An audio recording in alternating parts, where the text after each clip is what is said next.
So what's the central thesis here? Well, Kolk argues that trauma doesn't just live in our heads. It actually changes the wiring of our brains. It affects areas that control pleasure, engagement, and trust.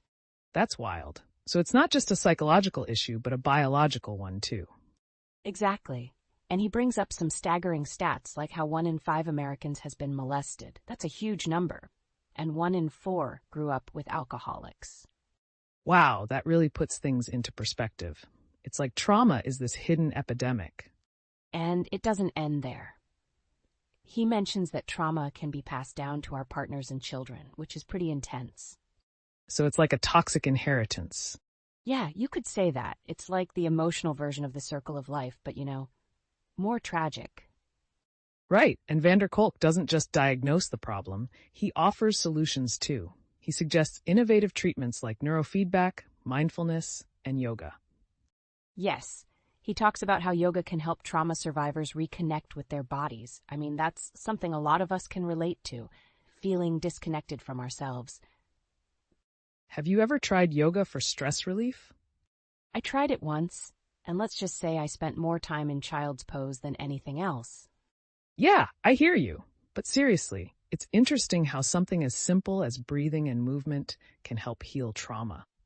And he also emphasizes play. This focus on play as a healing tool is fascinating. It's like we often forget how important it is to just have fun and be creative. Totally. It reminds me of how kids naturally play to cope with their emotions. Exactly, and then we grow up and forget how to do that. But at the same time, I do wonder, can these methods work for everyone? That's a great question.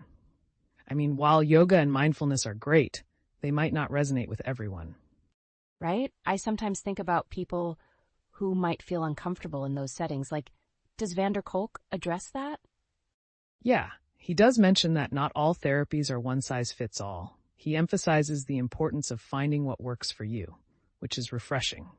But still, I wonder if some people might dismiss these approaches as fluffy or not scientifically validated.